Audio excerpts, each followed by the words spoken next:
ನಮಸ್ಕಾರ ಕರ್ನಾಟಕ.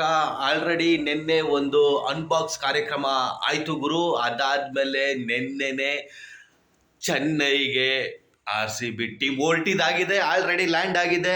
RCB ಅವರು already ಚೆನ್ನೈಗೆ ರೀಚ್ ಆಗಿದ್ದಾಗಿದೆ ಗುರು. ಅದಾದ್ಮೇಲೆ ಒಂದು ಗ್ರೀನ್ ಜೆರ್ಸಿ ಇದೆಯಲ್ಲ ಗುರು, ಅದನ್ನ ಮ್ಯಾಚಲ್ಲಿ ಒಂದು ಸಾರಿ ಮಾತ್ರ ಬಳಸ್ತಾರೆ. ಅದರದ್ದು ಒಂದು ಫೋಟೋ ಶೂಟ್ ಆಗಿದೆ. ಆಂಕಲ್ಗೆ ಹೊಡೆಯೋದಕ್ಕೆ ಆಲ್ರೆಡಿ RCB ತಂಡ ಚೆನ್ನೈಗೆ ನುಗ್ಗಿದ್ದಾಗಿದೆ ಗುರು.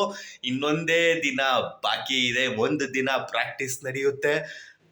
ಒಟ್ಟಿನಲ್ಲಿ RCB ಈ ಸತಿ ಕಪ್ ನಮ್ದು ಅಂತ ಒಂದು ಫೀಲ್ ಮಾಡಬೇಕು ಅಂತ ಕೊಹ್ಲಿ ಅವರು ಕೂಡ ಒಂದು ಸ್ಟೇಟ್ಮೆಂಟ್ ಕೂಡ ಕೊಟ್ಟಿದ್ದಾರೆ ಗುರು. ಒಟ್ಟಿನಲ್ಲಿ ಏನೇ ಆಗಲಿ ಹೆಣ್ಮಕ್ಳು ಗೆದ್ದ ಮೇಲೆ ಗಂಡು ಮಕ್ಕಳು ಕೂಡ ಗೆದಿಬೇಕು. ಈ ವರ್ಷ 2 ಕಪ್ಪು ಆಗಲೇಬೇಕು ಅಂತ ಕೊಹ್ಲಿ ಅವರು ಕೂಡ ಫೀಲ್ಡಲ್ಲಿ ಹೇಳಿದ್ದಾರೆ ಗುರು. ನಾನು ಸಿಕ್ಕಾಪಟ್ಟೆ ವೆಯ್ಟ್ ಮಾಡ್ತಿದ್ದೀನಿ. ಆಲ್ರೆಡಿ ಚೆನ್ನೈ ರೀಚ್ ಆದ RCB ತಂಡಕ್ಕೆ ಒಂದು ಶುಭಾಶಯ ಕೋರ್ತಾ, ಈ ಸತಿ 2 ಕಪ್ ಗೆದ್ರೆ ಎಷ್ಟು ಸಂತೋಷ, ಡಬಲ್ ಧಮಾಕ ಆಗುತ್ತೆ ಗುರು. ಎಷ್ಟು ಸಂತೋಷ ಇರುತ್ತಲ್ವಾ. ಅದಕ್ಕೋಸ್ಕರ ನಾನು ತುಂಬ ವೆಯ್ಟ್ ಮಾಡ್ತಾ ಇದ್ದೀನಿ. ಇಡೀ ಕರ್ನಾಟಕ ಜನತೆನೇ ವೆಯ್ಟ್ ಮಾಡ್ತಿದೆ. 1-2 ಕಪ್ಪು ಒಟ್ಟಿಗೆ ಬಂದರೆ ಡಬಲ್ ಧಮಾಕಾನೇ ಅಲ್ವಾ ಗುರು. ಒಟ್ಟಿನಲ್ಲಿ ಕೊಹ್ಲಿ ಹೇಳಿರೋ ಮಾತು 100% ನಿಜ. ಅವ್ರಿಗೂ ಆ ಕಪ್ ಹಿಡ್ಕೊಂಡು ಫೀಲ್ ಮಾಡಬೇಕು ಅಂತ ತುಂಬ ಅನಿಸ್ತಿದೆಯಂತೆ. ಒಟ್ಟಿನಲ್ಲಿ ಈ ಸತಿ ಕಪ್ ನಮ್ದು ಹಾಕಬೇಕು ಅನ್ನೋದೇ ಎಲ್ಲರ ಅಭಿಪ್ರಾಯ. ಕರ್ನಾಟಕ ಜನತೆಯ ಅಭಿಪ್ರಾಯನೇ ಗುರು ಇದು.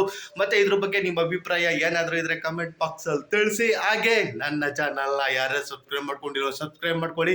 ಮುಂದಿನ ಅಪ್ಡೇಟು ನಾನು ಮಾಡ್ತೀನಿ ಗುರು. ನಮಸ್ಕಾರ.